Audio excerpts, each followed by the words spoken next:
السلام عليكم ورحمة الله وبركاته. الحمد لله رب العالمين والعاقبة للمتقين والصلاة والسلام على سيدنا محمد وعلى آله وأصحابه أجمعين. أما بعد، فقد قال الله تعالى في القرآن العظيم والفرقان الحميد: أعوذ بالله من الشيطان الرجيم. بسم الله الرحمن الرحيم. ومن يخرج من بيته مهاجرا إلى الله ورسوله ثم يدركه الموت فقد وقع أجره على الله وكان الله غفورا رحيما. صدق الله العليم. وقال نبينا صلى الله عليه وسلم: أفضل الصيام بعد رمضان شهر الله المحرم، أو كما قال عليه الصلاة والتسليم. இந்த உலகத்தை படைத்து மனிதர்களுக்கு தேவையான அனைத்து உதவிகளை கொடுக்கின்ற அந்த ஏக இறைவனுக்கு எல்லா புகழும் உண்டாகட்டுமாக. ஆமீன். இன்னும் யாரை படைக்கவில்லை என்று சொன்னால் இந்த முழு உலகத்தையும் மனித சமுதாயத்தையும் படைத்திருக்க மாட்டேன் என்று சொன்னானோ அப்படிப்பட்ட உத்தம சத்திய தூதர் எம்பெருமானார் முஹம்மது முஸ்தபா ரசூலே கரீம் ஸல்லல்லாஹு அலைஹி வஸல்லம் அவர்களின் மீதும் அவர்களின் குடும்பத்தார்களின் மீதும் அவர்களின் தோழர்களின் மீதும் மற்றும் குறிப்பாக இந்த ஜுமாவுடைய தினத்தன்று முன்னமே வந்து அமர்ந்திருக்கின்ற நம் அனைவர்களின் மீதும் அந்த ஏக இறைவனின் பரக்கத்தும் ரஹ்மத்தும் என்றென்றும் நீங்கா நிலவட்டுமாக. ஆமீன். கண்ணியத்திற்கும் மதிப்பிற்குரிய அல்லாஹ்வின் நல்லடியார்களே, ரப்புல் ஆலமீனின் மாபெரும் கிருபை, ஒரு பரக்கத் நிறைந்த ஒரு மாதத்தில் நாம் எல்லாம் அமர்ந்திருக்கின்றோம். அன்பானவர்களே, ஒரு விஷயத்தை நாம் சற்று இன்று தெளிவாக பார்க்க வேண்டும். இப்பொழுது நாம் இருக்கக்கூடிய இந்த துல்ஹஜ்ஜினுடைய மாதம் என்பது இஸ்லாத்தினுடைய வருடத்தின் மாதங்களில் கடைசி மாதமாக இருக்கின்றது. இந்த துல்ஹஜ் கடைசி மாதமாக இருக்கும் பட்சத்தில் முதல் மாதமாம் முஹர்ரம் மாதத்தை அடையக்கூடிய ஒரு பாக்கியத்தை இன்னும் ஒரு 4 அல்லது ஒரு 5 நாட்களில் நாம் எல்லாம் அடைய இருக்கின்றோம். இந்த மாதத்தினுடைய 16 அல்லது 17ஆம் தேதி முஹர்ரம் மாதத்தினுடைய முதல் நாள் ஆரம்பமாகும். வெறுமனே முதல் நாளாக மாத்திரம் அதை நாம் பார்க்காமல் இஸ்லாமிய வருட பிறப்பில் ஒரு வருடத்தை நாம் முடித்துவிட்டு இன்னொரு வருடத்திற்கு நாம் அடியெடுத்து வைக்கின்றோம் என்பதை நாம் நம்முடைய சிந்தனையில் அதை ஏற்றிக்கொள்ள வேண்டும். இப்பொழுது நாம் இருக்கக்கூடிய வருடத்தின் இந்த கடைசி மாதத்தை நாம் அடைந்து இருக்கின்றோம். இந்த மாதத்தில் வரக்கூடிய எல்லா நன்மையான நாட்களையும், எல்லா அமல் அதிகமாக பெறக்கூடிய நன்மைகளை அதிகமாக தரக்கூடிய எல்லா நல்ல நாட்களையும் நாம் கடந்து ஒரு வருடத்தை நாம் பூர்த்தி செய்ய இருக்கின்றோம். அன்பானவர்களே, சென்ற ஆண்டிற்கும் இப்பொழுது நாம் அடியெடுத்து வைக்கக்கூடிய அந்த ஒரு ஆண்டிற்கும் நம்முடைய அமல்களினுடைய நிலைப்பாடு எப்படி இருக்கின்றது என்பதை நாம் நம்மை ஒவ்வொருவரும் சுய பரிசோதனை செய்து கொள்ள வேண்டும். சென்ற ஆண்டில் நம்முடைய அமல்கள் எப்படி இருந்தது, இந்த ஆண்டில் நம்முடைய அமல்கள் எப்படி இருக்கின்றது? இன்று நம்மிலே பலர் ரமலானை மாதமாக கணக்கிட்டு, ரமலானை அதுதான் முதல் மாதம் என்று கணக்கிட்டு, ரமலானுக்கு முன்னால் நாம் அப்படி இருந்தோம், இனி வரக்கூடிய அடுத்த ரமலானிலாவது நம்மை நாம் திருத்திக் கொள்வோம் என்று ஒரு 4-5 மாதங்கள் இடைவெளி விட்டுவிட்டு தன்னுடைய வாழ்க்கையை தன்னுடைய மனம்போக்குக்கு வாழ ஆரம்பம் செய்கின்றார்கள். இது முற்றிலும் தவறானதாக இருக்கின்றது.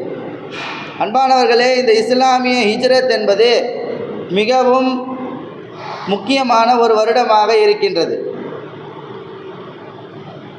இந்த ஹிஜ்ரத் எதன் அடிப்படையில் அது நிறுவப்பட்டது, எதற்காக இந்த ஒரு மாதத்தை, இந்த ஒரு இஸ்லாமிய வருடத்தை இந்த அளவிற்கு நாம் போற்றி பேச வேண்டும் என்று இன்ஷா அல்லாஹ் இன்று பார்க்கலாம்.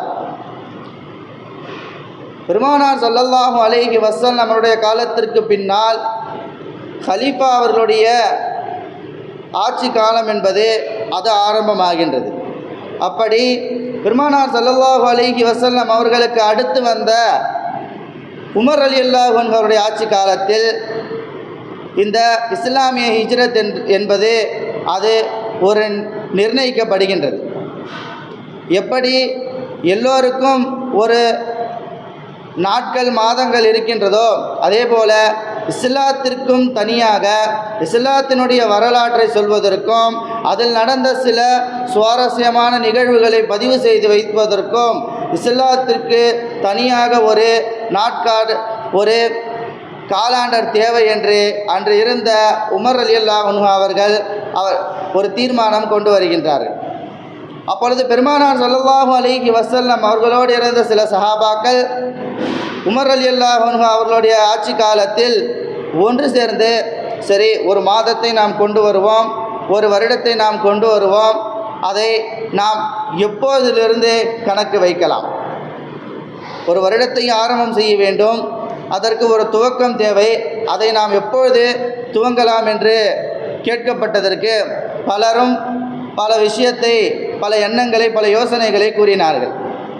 சிலர் கூறினார்கள், முஹம்மது நபி அவர்களுக்கு வஹி அருளப்பட்ட 40 வயதிலிருந்து இந்த ஹிஜ்ரியை நாம் ஆரம்பம் செய்து கொள்ளலாம் என்று சிலர் கூறினார்கள். இன்னும் சிலர், இல்லை, அது வேண்டாம், பெருமானாருடைய பிறந்த தேதியிலிருந்து நாம் இந்த ஹிஜ்ரத்தை கணக்கு வைத்து கொள்ளலாம் என்று சிலர் கூறினார்கள். இன்னும் சிலர் பெருமானாருடைய இறப்பிலிருந்து கூறலாம், இதை நாம் கணக்கு வைத்து கொள்ளலாம் என்றும் சிலர் கூறினார்கள். சிலர்கள் சொன்னார்கள், இது எதுவும் வேண்டாம், பெருமானார் ஸல்லல்லாஹு அலைஹி வஸல்லம் அவர்கள் மக்காவிலிருந்து மதீனாவிற்கு சென்றார்களே, அதை ஹிஜ்ரத்தாக நாம் கணக்கிட்டு கொள்ளலாம் என்று சிலர்கள் கூறினார்கள். உமர் ரலியல்லாஹு அன்ஹு அவர்கள் இந்த யோசனையை சொல்ல அங்கிருந்த அனைத்து சஹாபிகளும் இதை ஏற்றார்கள்.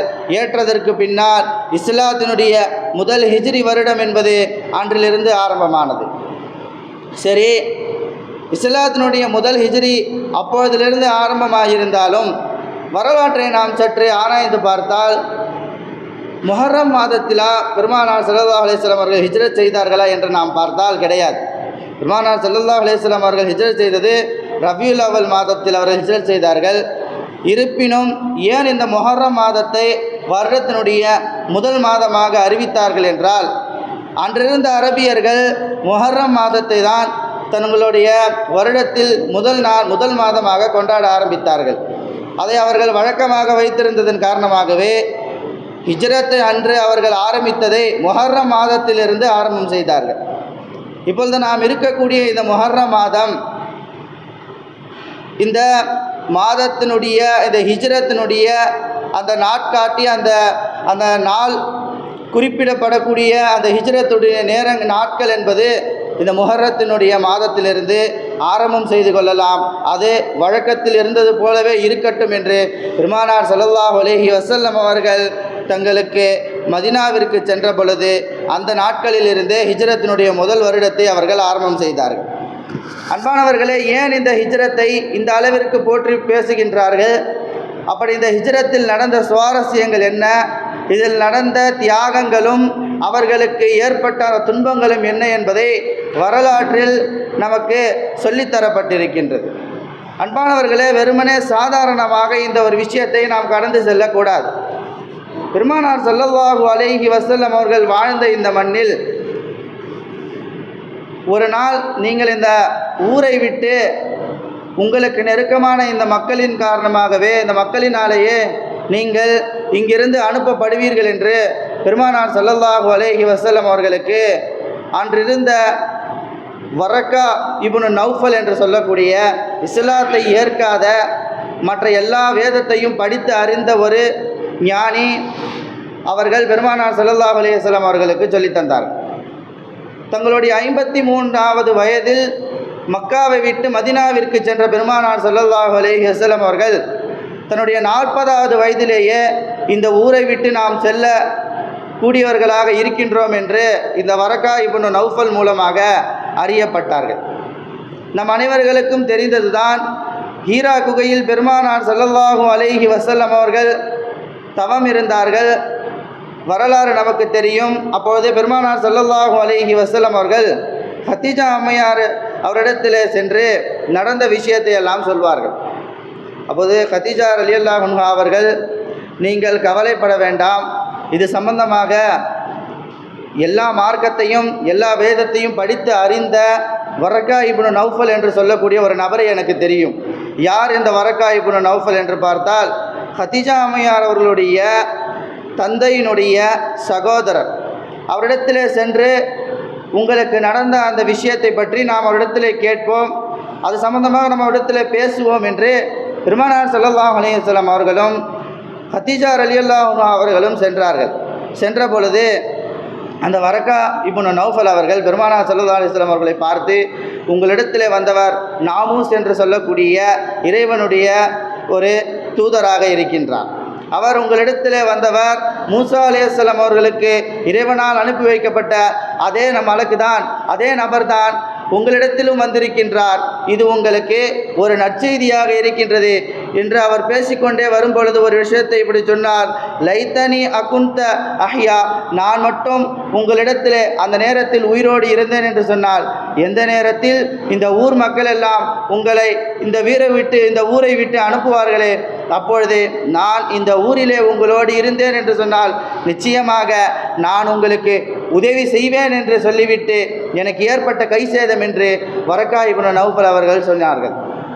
அதை பார்த்த பெருமானார் ஸல்லல்லாஹு அலைஹி வஸல்லம் அவர்கள் கேட்டார்கள், அவ முஹ்ரிஜியஹும், நானா இவர்களால் வெளியேற்றப்படுவேன் என்று பெருமானார் ஸல்லல்லாஹு அலைஹி வஸல்லம் அவர்கள் கேட்டதற்கு அந்த வரக்கத் இப்னு நௌஃபல் அவர்கள் சொன்னார்கள், நீங்கள் அல்ல, யார் நீங்கள் கொண்டு வந்த இந்த ஒரு மார்க்கத்தை கொண்டு வந்திருந்தாலும், நீங்கள் கொண்டு வந்த இந்த சத்திய மார்க்கத்தை யார் ஒருவர் கொண்டு வந்திருந்தாலும் நிச்சயமாக அவர்கள் தங்களுடைய சொந்த ஊரை விட்டு மக்களால் விரட்டப்படுவார்கள் என்று வரக்கத் இப்னு நௌஃபல் அவர்கள் சொன்னதை பெருமானார் ஸல்லல்லாஹு அலைஹி வஸல்லம் அவர்கள் கேட்டுக்கொண்டு தங்களுடைய எண்ணத்தை இப்படி ஆக்கி கொண்டார்கள், என்றோ ஒரு நாள் இந்த ஊரை விட்டு நாம் கண்டிப்பாக விரட்டப்படுவோம் என்று பெருமானார் ஸல்லல்லாஹு அலைஹி வஸல்லம் அவர்கள் இருந்தார்கள்.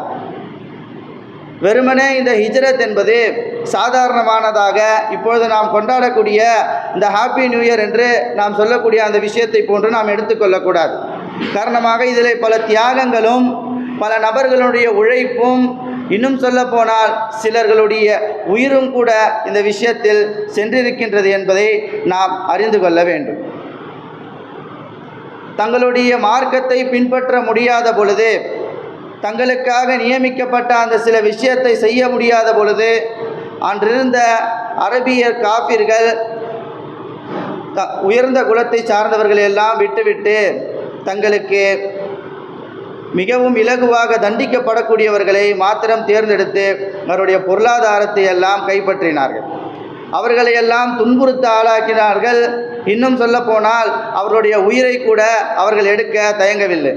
நீங்கள் ஏற்ற இந்த மார்க்கத்தை விட்டு நீங்கள் பின் செல்ல வேண்டும், இந்த மார்க்கத்தை நீங்கள் முழுமையாக விட்டுவிட்டு உங்களுடைய பழைய மார்க்கத்திற்கே பழைய இந்த விஷயத்திற்கே நீங்கள் திரும்ப வேண்டும் என்று அவர்கள் அடுக்கி ஆளாக்கப்பட்ட பொழுது பெருமானார் ஸல்லல்லாஹு அலைஹி வஸல்லம் அவர்கள், நீங்கள் இப்பொழுது இந்த ஊரில் இருக்க வேண்டாம், இந்த ஊரை விட்டு நீங்கள் வேறொரு ஊருக்கு சென்று விடுங்கள் என்று பெருமானார் ஸல்லல்லாஹு அலைஹி வஸல்லம் அவர்கள் ஒரு குழுவை முதலாக ஹிஜ்ரத் என்று சொல்லி அபிசீனியாவிற்கு அனுப்பி வைத்தார்கள். அதற்கு பின்னால் நடந்த அந்த ஹிஜ்ரத் தான் பெருமானார் ஸல்லல்லாஹு அலைஹி வஸல்லம் அவர்களோடு மக்காவிலிருந்து மதீனாவிற்கு ஏராளமான நபர்கள் இடம்பெயர்ந்து சென்றார்கள். எந்த அளவிற்கு அவர்கள் சென்றார்கள் என்று பார்த்தால், கண் தெரியாதவர்கள், கர்ப்பிணி பெண்கள், சிறு குழந்தைகள், இன்னும் வயதுக்கு வந்த பெண்கள், வாலிபர்கள், ஏன் இன்னும் சொல்ல போனால் நடக்க முடியாத தன் தேவையை கூட அதை முழுமையாக நிறைவேற்றிக் கொள்ள முடியாத நபர்கள் கூட மக்காவை விட்டு மதீனாவிற்கு ஹிஜ்ரத் செய்து சென்றார்கள். ஜுந்தூப் என்று சொல்லக்கூடிய 120 வயதான ஒரு முதியவர் மக்காவிலிருந்து மதீனாவிற்கு செல்ல தயாராகின்றார்கள். அப்பொழுது அவரை சுற்றியிருந்தவருடைய உறவினர்கள் எல்லாம் சொன்னார்கள், உங்களுக்கு 120 வயசாயிடுச்சு, உங்களால் நடந்து போக முடியாது, யாராவது ஒரு 2-3 பேர் சேர்ந்து தான் உங்களை தூக்கிட்டு போடும், நீங்கள் போகிறதுக்கு தேவை கிடையாது. ஏனென்றால் முடியாதவர்களின் மீது இந்த ஹிஜ்ரத் என்பது கடமை இல்லை என்று அப்பொழுது அவரிடத்தில் இருந்தவர்கள் எல்லாம் சொன்ன பொழுது அந்த ஜுந்தூப் என்ற நபர், அந்த வயதான சஹாபி கூறினார்கள், பெருமானார் ஸல்லல்லாஹு அலைஹி வஸல்லம் அவர்கள் இல்லாத இந்த ஊரில் நிரப்பதற்கு என்னுடைய மனம் ஏற்றுக்கொள்ளவில்லை. யாராவது ஒரு 4 நபர்கள் என்னை தூக்கி கொண்டாது சென்று மதினாவிற்கு நீங்கள் சென்று என்னை அடைத்து விடுங்கள் என்று அந்த நபர் கூறியதை கூட இருந்த 4 நபர்கள் அந்த ஜுந்தூப் சஹாபியை கூட்டிக் கொண்டு செல்லக்கூடிய பாதி வழியிலேயே ஜுந்தூப் அவர்கள் இறந்து விட்டார்கள். உடனே கூட இருந்த அந்த சஹாபிகள் எல்லாம் இந்த விஷயத்தை கேட்டு இது மாதிரி பேசினார்கள். இந்த அளவிற்கு ஆசைப்பட்ட இந்த ஜுந்தூபிற்கு இந்த ஹிஜ்ரத்தினுடைய பாக்கியம் கிடைக்கவில்லையே, இவர் மதினாவிற்கு வந்து இறந்திருந்தாலும் கூட இவர் ஹிஜ்ரத்தினுடைய முழு நன்மையும் பெற்றிருப்பாரே. பெருமானார் ஸல்லல்லாஹு அலைஹி வஸல்லம் அவர்களும் அல்லாஹ்வும் சொன்ன அந்த விஷயத்தை அவர்கள் சொல்லி காண்பித்தார்கள். யார் ஒருவர் ஹிஜ்ரத் செய்து மக்காவிலிருந்து மதினாவிற்கு செல்கின்றார்களோ அவருடைய பாவங்கள் எல்லாம் மன்னிக்கப்படுமே. இந்த ஜுந்தூபினுக்கு இந்த நிலைமை ஏற்பட்டு விட்டதே என்று கூடியிருந்தவர்கள் எல்லாம் சொன்ன பொழுது குர்ஆன் வசனத்தை சற்று அவர்கள் பார்த்தார்கள். அல்லாஹ் ரப்புல் ஆலமீன் திருமறையாம் குர்ஆனில் இப்படி சொல்லி காண்பித்தான், வமை யக்ருஜு மின் பைத்திஹி முஹாஜிரன், யார் ஒருவர் தங்களுடைய வீடுகளை விட்டு ஹிஜ்ரத் செய்து அல்லாஹ்விற்காகவும் அவருடைய தூதருக்காகவும் ஹிஜ்ரத் செய்து செல்கின்றார்களோ, செல்லும் வழியில் சும்ம யுத்ரிகுஹுல் மௌத், அவரை மரணம் வந்து அடைந்து விட்டது என்று சொன்னால் வகஅஜ்ருஹு அலல்லாஹ், நிச்சயமாக இவருக்கு கூலி என்பது அந்த ஹிஜ்ரத் செய்து மதினாவிற்கு சென்றார்களே அவருடைய கூலியை போன்று அது அல்லாஹ்விடத்திலே இருக்கின்றது என்று இந்த வசனத்தை அவர்களுக்கு ஓதி காண்பித்தார்கள். இதன் அடிப்படையில் ஜுந்தூப் அவர்களும் பெருமானார் ஸல்லல்லாஹு அலைஹி வஸல்லம் அவர்களுக்கு இறக்கப்பட்ட இந்த திருமறையாம் குர்ஆனுடைய இந்த வசனத்திற்கு ஏற்ப அவர்களுக்கு நன்மை வழங்கப்படும் என்று ஒரு எண்ணத்திலே அங்கிருந்த சஹாபாக்கள் எல்லாம் ஆகிவிட்டார்கள். அன்பானவர்களே, இந்த ஹிஜ்ரத் என்பது சாதாரணமான விஷயம் கிடையாது. இந்த ஹிஜ்ரத் நமக்கு பல படிப்பினைகளை நமக்கு கற்றுத்தருகின்றது. அதில் 2 விஷயத்தை மாத்திரம் இங்கு நாம் பார்க்க வேண்டும். முதல் விஷயம், மிக பெரும் திட்டமிடல் என்பது இந்த ஹிஜ்ரத் பயணத்திலே பெருமானார் ஸல்லல்லாஹு அலைஹி வஸல்லம் அவர்கள் கையாண்டிருக்கின்றார்கள். எந்த அளவிற்கு என்று சொன்னால், ஒரு குறைந்த ஒரு சமுதாயம், சிறுபான்மையினர் என்று சொல்லக்கூடிய அன்று வாழ்ந்த முஸ்லீம்கள் தாங்கள் இருக்கக்கூடிய அந்த சிறிய எண்ணிக்கையிலேயே ஒரு திட்டமிடலை பெருமானார் ஸல்லல்லாஹு அலைஹி வஸல்லம் அவர்கள் அங்கிருந்த முஹாஜிரீன்களுக்கு ஹிஜ்ரத் செய்து செல்லக்கூடிய நபர்களுக்கு சொல்லி தந்தார்கள். யார் எப்பொழுது இங்கிருந்து செல்ல வேண்டும், அப்படி செல்லக்கூடியவர்கள் எல்லாம் எந்தெந்த விஷயத்தை அவர்கள் கையாள வேண்டும், இன்னும் இந்த ஊரை விட்டு செல்லக்கூடிய நபர்களில் யார் இங்கே காவலுக்கு இருக்க வேண்டும், செல்லக்கூடிய பயணத்தில் எந்த இடத்தில் தங்க வேண்டும், எங்கு அவர்கள் உணவருந்த வேண்டும், எப்பொழுது அவர்கள் மதினாவை அடைய வேண்டும் என்கின்ற எல்லா ஒரு முன்னெச்சரிக்கையையும் முன் எண்ணத்தையும் முன் நடவடிக்கைகளையும் பெருமானார் ஸல்லல்லாஹு அலைஹி வஸல்லம் அவர்கள் கற்றுத்தந்தார்கள்.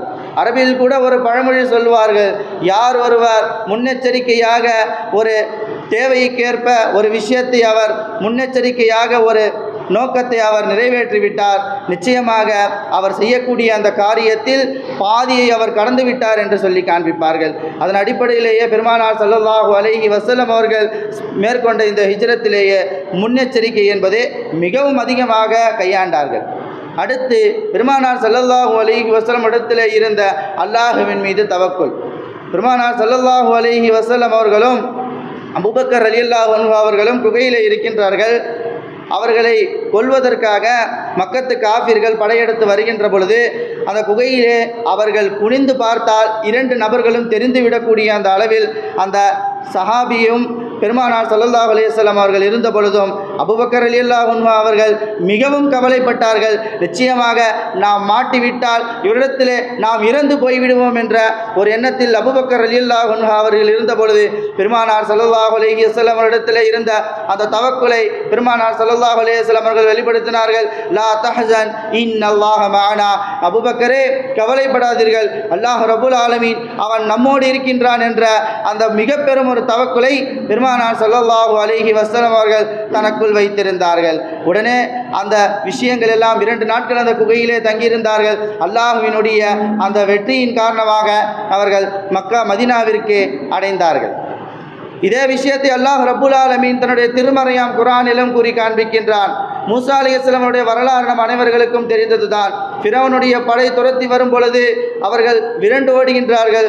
செல்லும் பொழுது தூரத்திலே கடல் இருப்பது தெரியாமல் காலை நேரம் பனிமுட்டமான அந்த நேரத்திலே கடலுக்கு அருகில் சென்று மாட்டிக்கொண்ட ஃபிரௌனுடைய கூட்டத்தார்கள் எல்லாம் சொன்னார்கள், காலா அஸ்ஹாபு மூசா இன்னாலா முதரகோன், நிச்சயமாக நாம் இவரிடத்திலே மாட்டிக்கொண்டோம், பிடிபட்டு விட்டோம் என்று கூறிய பொழுது மூசா அலைஹிஸ்ஸலாம் இடத்திலே இருந்த ஈமானை அல்லாஹ் ரப்புல் ஆலமீன் சொல்லி காண்பிக்கின்றான். கால கல்லா இன்ன மஇய ரப்பி சயஹ்தீனி, நிச்சயமாக என்னுடைய ரப்பு இது போன்ற ஒரு விஷயத்தில் என்னை அவன் விட்டுவிட மாட்டான், எனக்கு அவன் நேரான பாதையை காட்டுவான் என்கின்ற ஒரு தவக்குலை மூசா அலைஹிஸ்ஸலாம் அவர்கள் அந்த இடத்திலே வெளிப்படுத்தினார்கள். இந்த விஷயத்திலிருந்து நமக்கு ஒரு விஷயம் தெளிவாக தெரிய வருகின்றது. எவ்வளவு பெரிய இக்கட்டான சூழல் இருந்தாலும் அங்கு அல்லாஹுவின் மீது நமக்கு இருக்கக்கூடிய அந்த தவக்குலை நாம் வெளிப்படுத்தினால், நமக்கு அல்லாஹுவின் மீது இருக்கக்கூடிய அந்த ஒரு நம்பிக்கையில் நாம் இருந்தால் நிச்சயமாக நாம் வெற்றியாளர்களோடு ஆகிவிடுவோம் என்கின்ற இந்த ஒரு 2 சம்பவம் நமக்கு தெளிவாக வெளிக்காட்டுகின்றது.